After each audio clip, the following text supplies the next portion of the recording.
Welcome back to Yoshi Entertainment, everybody. So, it's been all over the news recently that unfortunately a young man by the name of Jordan Neely was unalived by chokehold by a man who was a Marine veteran on a subway in New York. Now, this situation, unfortunately, is very familiar. Everything that's happening surrounding it, it's very cliche and familiar and really, quite frankly, just messed up.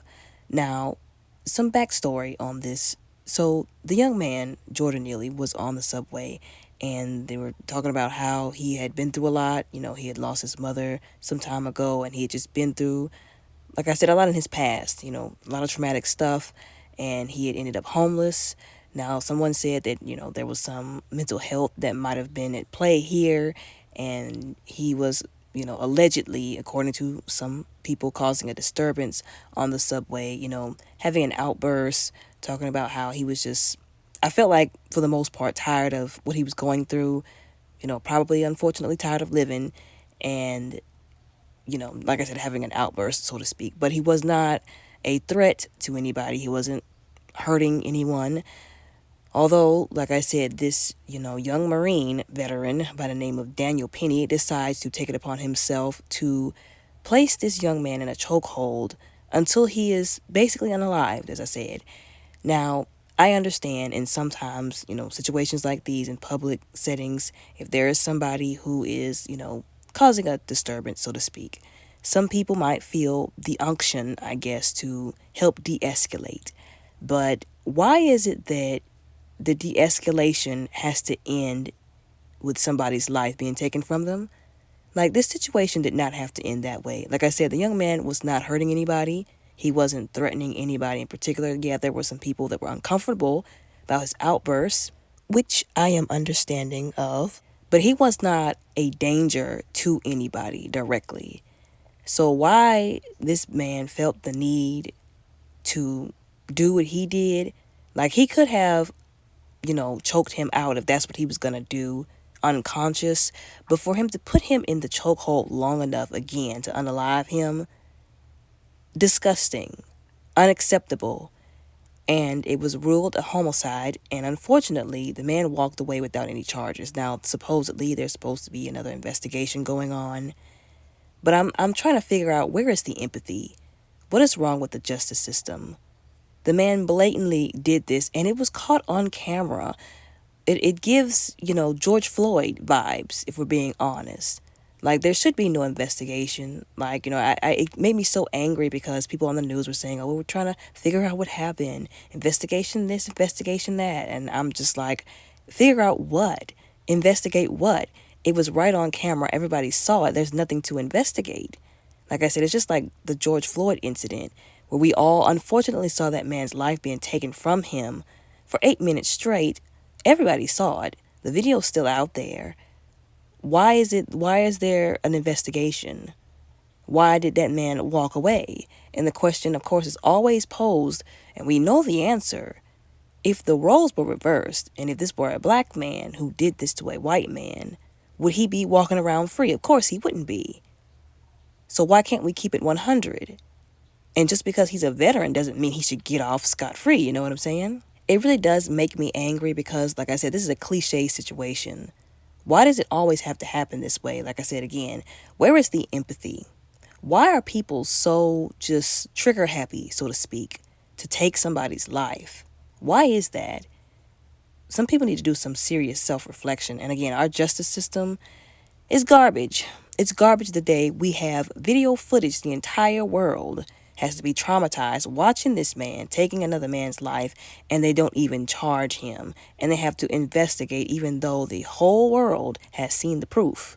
But like I said before, I don't know why some people feel like they have to be the hero in a situation. Like, there are some situations where people do need to intervene for real and use some kind of like aggression or violence to stop somebody else from hurting or unaliving somebody, somebody who's in real danger.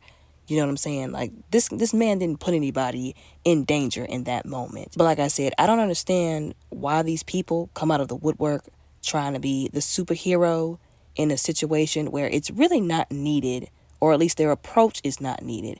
Of course, the first thing that you should do in a situation like that, instead of taking it into your own hands, is call the proper authorities. Of course, we've seen in the past, unfortunately, that the proper authorities, so to speak, sometimes still end up rendering the same consequences or results, but still, the proper authorities, and we all know who that is, they need to be contacted first and foremost because it's nobody's job that you're being paid for to do any of that. And if something happens to you or you mess things up worse than what they would have been because you decided to intervene personally, then that's on you. You have to take accountability for that.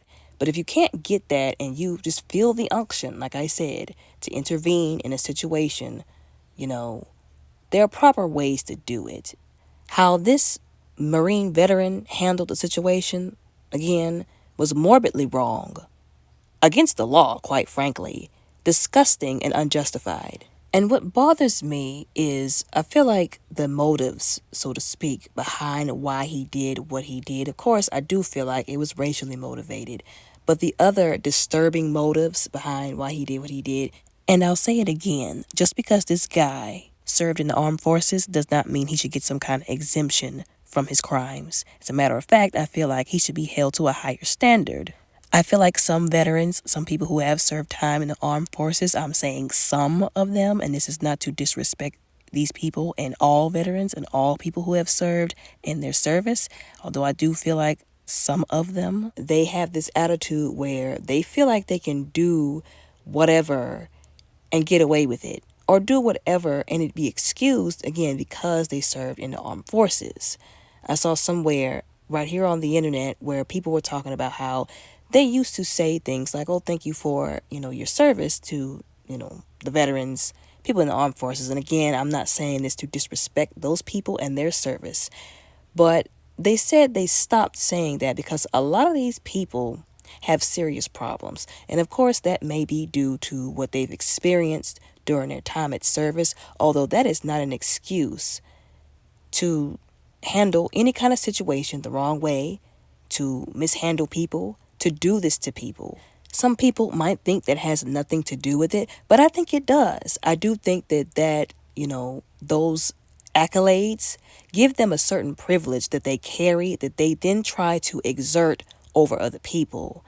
I could be wrong. Like I said, this is not to disrespect anybody in the armed forces, any veterans in their service. Anyways, I hope this young man receives the justice that he deserves.